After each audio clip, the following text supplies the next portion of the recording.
Hello guys, good evening. Myself Saurabh Sharma, MBBS third year student from Calcutta National Medical College and Hospital. So guys, today in this video we'll be talking about कि आपका best approach क्या हो सकता है आप अगर PYQ solve करें। PYQ मतलब प्रीवियस ईयर क्वेश्चन पेपर अगर आप सॉल्व कर रहे हो तो आपके लिए बेस्ट अप्रोच क्या होगा जिससे कि आप उससे मैक्सिमम रिजल्ट निकाल पाओ। देखो यार, ये चीज तो फैक्ट है कि आप लोगों में से बहुत लोगों ने PYQ ऑलरेडी कर रखा है लेकिन आपको आंसर ही याद नहीं है या फिर आपको उसका वो भूल ही गए कि कैसे सवाल किए थे आपने।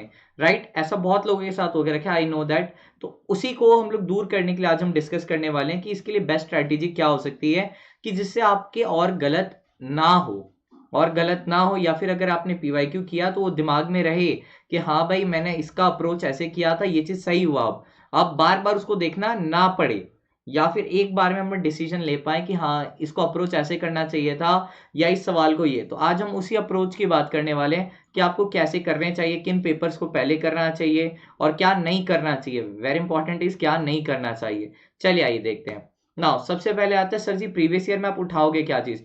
अभी आपके पास टाइम नहीं है कि आप जिपमर, क्या होता है जिपमर वाले पेपर्स थोड़े टफ होते हैं, ट्रिकी हो जाते हैं। बायोलॉजी में क्या हो जाता है, उसमें कुछ आउट ऑफ एनसीईआरटी इन्फॉर्मेशन बहुत ज्यादा रहती है।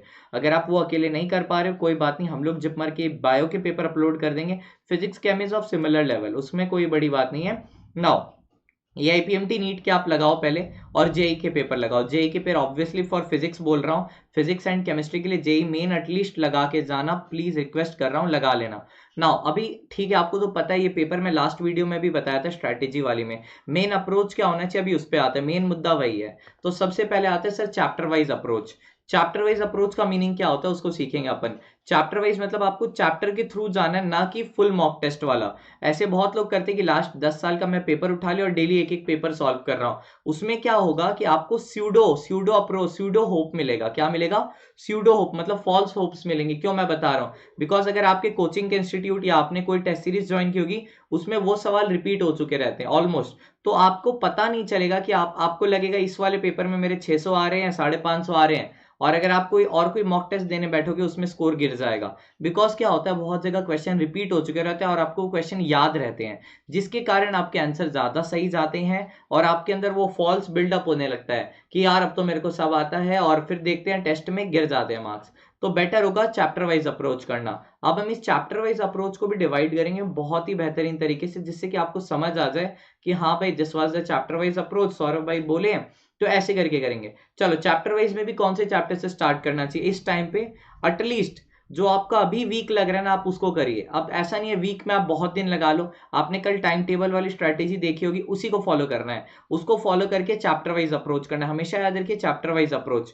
नाउ चैप्टर वाइज के बाद इंपॉर्टेंट क्या आता है, पहले जेई के करना, उसके बाद AIPMT या नीट के करना। जेई के मतलब किसके लिए, फिजिक्स एंड केमिस्ट्री के लिए मैं बता रहा हूँ, फिजिक्स एंड केम के लिए पहले जेई के लगाना। अब आप बोलोगे सर क्यों, आप जानते हो हमारा जो माइंड है ना उसको हम बहुत जल्दी डाइवर्ट कर लेते हैं या फिर बहुत जल्दी उदास हो जाते हैं, और अगर कहीं आता है ना पॉजिटिव एनर्जी आती है ना तो हम अपने आप को और ज्यादा फील करते हैं कि हाँ अब मैं से हो सकता है, अब मेरे से। क्यों बोल रहा हूँ, अगर आप पहले जेई के लगाओगे तो आपके अंदर माइंड में ये रहेगा हाँ जेई का पेपर थोड़ा टफ होता है, उससे आप कुछ सीख जाओगे, कुछ सीखोगे। यार गलत होते हैं तो अब देखो गलत हो रहे हैं ना कोई सवाल, मान लो अगर मेरे से एक सवाल गलत हो गया, मैं उसका सोल्यूशन पीछे करके तो देखूंगा ही जरूर से।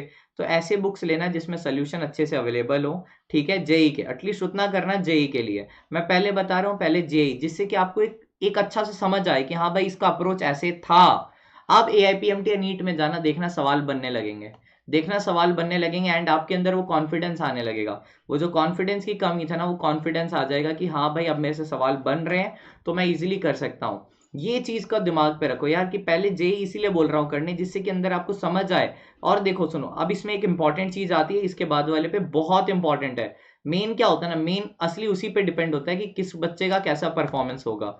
Sir circle the wrong one, wrong one को सर्कल करते चलिए। मान लीजिए अगर आपने मैग्नेटिज्म चैप्टर उठाया फिजिक्स में, जेई में जो जो गलत किया आपने एक बार सर्कल, आप बोलेगे सर पूरा पेज ही गलत हो गया, पूरा पूरा ही गलत हो गया। अरे सर्कल करते चलो, उसको रिवीजन में काम आएगा आपको। फिर आप रिवीजन के समय जब आप एक भी आर्बिट्री सम उठाओगे, आप 2-3 दिन बाद ही करना, 2 दिन बाद, या हो सके आप नेक्स्ट सेकेंड डे पे, बोलते हैं ना, करके देखो कि बन रहे हैं नहीं, कि आपका जो सोल्यूशन देखा था वो फ्रूटफुल रहा या नहीं रहा। That is very important. या नीट वाले में सर्कल मारते रहो कि आपको पता चले, जब आप लास्ट लीप पे चल रहे हो ना, जब आप लास्ट लीप पे चल रहे हो मतलब रिवीजन के लीप पे, तब आप ये चीज देख पाओ कि हाँ ये सवाल मेरे गलत हुए थे, मेरे को इन इनको देखना है। इसको बोलते हैं ना, ये चाटने वाली जो टेक्निक है ना, ये है ये कि आपको सवाल भी हो जाएंगे और आपको ज्यादा मेहनत भी नहीं करनी पड़ेगी, कि आप दिमाग में रहेगा, सवाल भी चाट लिया आपने कि दूसरे बार देख लिया, जो गलत हुए तो उनको करना ना, जो सही हो गए थे वो तो एग्जाम में भी सही हो जाएंगे अगर आपने कर लिया तो। चल अब बारी आती है सर एकदम पेपर्स या फिर कैन, ओके पेपर्स के बारे में।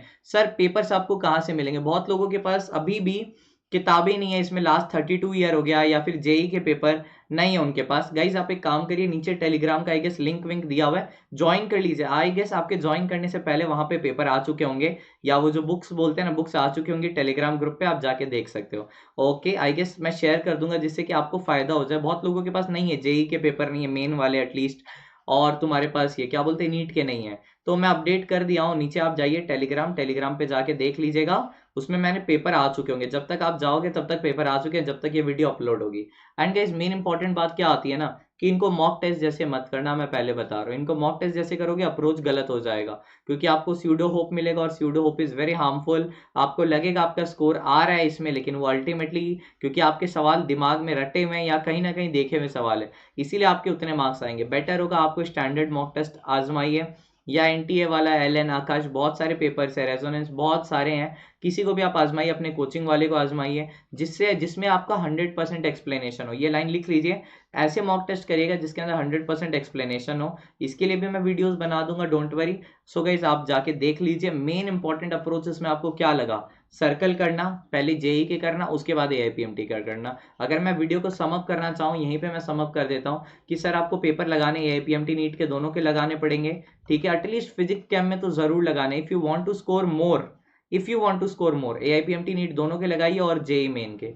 एंड बायोलॉजी के लिए गाइस एक बहुत बड़ी गुड न्यूज है, आपको आज पता चल जाएगा। मैं यहाँ पे मोस्ट रिपीटेड सवाल डालूंगा चैप्टर वाइज आई गेस हम लोग लास्ट चैप्टर से स्टार्ट करेंगे, क्लास 12 के, जिससे आपको पता चलते रहे हाँ these are the most repeated MCQ. आप खुद देखोगे कितने वेरियस एग्जाम में पूछे गए मोस्ट रिपीटेड। एंड आज से हम लोग लाइव आने वाले हैं यूट्यूब पे रात 10 बजे एनसीईआरटी बायोलॉजी को स्ट्रॉन्ग करने। अगर आपको एनसीईआरटी बायोलॉजी स्ट्रॉन्ग करनी है तो रात 10 बजे इसी चैनल पे हम मिलेंगे। सो गाइस मैं आपको पहले वापस समअप कर दिया, एआईपीएमटी नीट और जेई मेन वाले फिजिक्स केम के लिए जरूर से। और क्या करना है उसमें, उसको सर्कल करना है, रॉन्ग वन सर्कल मारते जाइए, तभी तो आपको पता चलेगा ये गलत हुए तो इनको मेरे को और एक बार देखना है। याद रहेगा ये चीज?